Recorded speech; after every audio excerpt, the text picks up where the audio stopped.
Bonsoir à tous. Vous connaissez certainement les 5 différentes ondes de l'ECG qui sont l'onde P, l'onde Q, l'onde R et l'onde S qui forment le complexe QRS et puis l'onde T.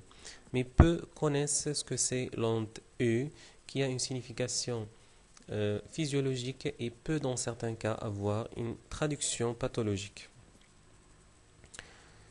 Sur cette ECG en rythme sinusal et régulier, on individualise nettement les ondes P qui sont suivies de complexes QRS et qui sont suivies d'ondes T.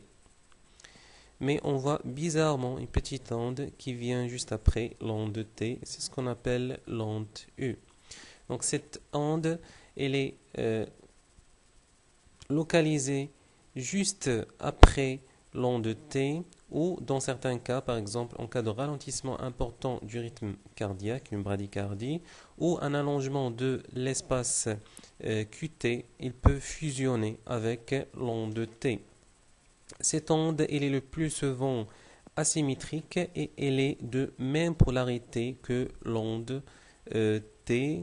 Pourtant, on peut avoir une petite onde U négative en D3 et en AVF ou en AVR sans toutefois avoir une signification pathologique. Cette onde elle est de faible amplitude et généralement elle ne dépasse pas le 1 quart de l'onde R et elle est de l'onde T plutôt et elle est de courte durée de 150 à 200 millisecondes. Elle est visible sur tout le tracé, dans toutes les dérivations, mais elle est mieux visible dans les dérivations V2 à V4. Donc, comme vous voyez ici, l'onde U elle est nettement visible en V3 et en V4. Donc, ça résume les différentes caractéristiques dont on vient de parler. On connaît bien la signification des 5 ondes habituelles de l'ECG, mais la signification de cette onde U reste un sujet de débat. Certains disent qu'il correspond à la repolarisation du réseau de Purkinje, qui a une repolarisation tardive. Certains attribuent l'apparition d'onde U à la repolarisation tardive des cellules myocardiques moyennes et parfois on peut l'attribuer pour certains à des dépolarisations tardives. Donc cette onde devient pathologique lorsqu'elle est ample et proéminente qui dépasse l'amplitude de l'onde T ou lorsqu'il est négative en dehors bien sûr des dérivations AVF-D3 et AVR.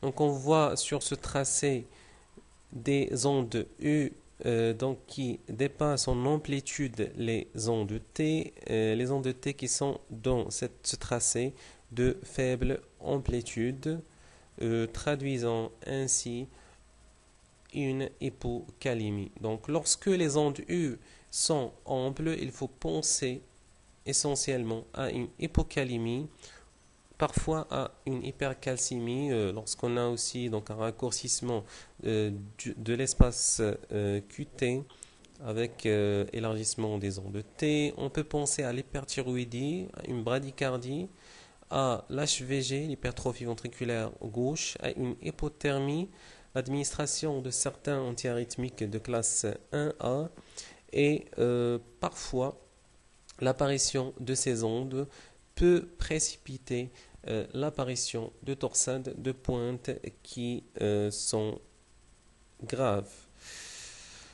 Dans le cas où les ondes U sont négatives, il faut penser à une origine ischémique, donc surtout quand elles sont négatives dans les dérivations précordiales où elles sont censées être positives. Donc je vous remercie. Pour plus d'informations, je vous conseille cet article.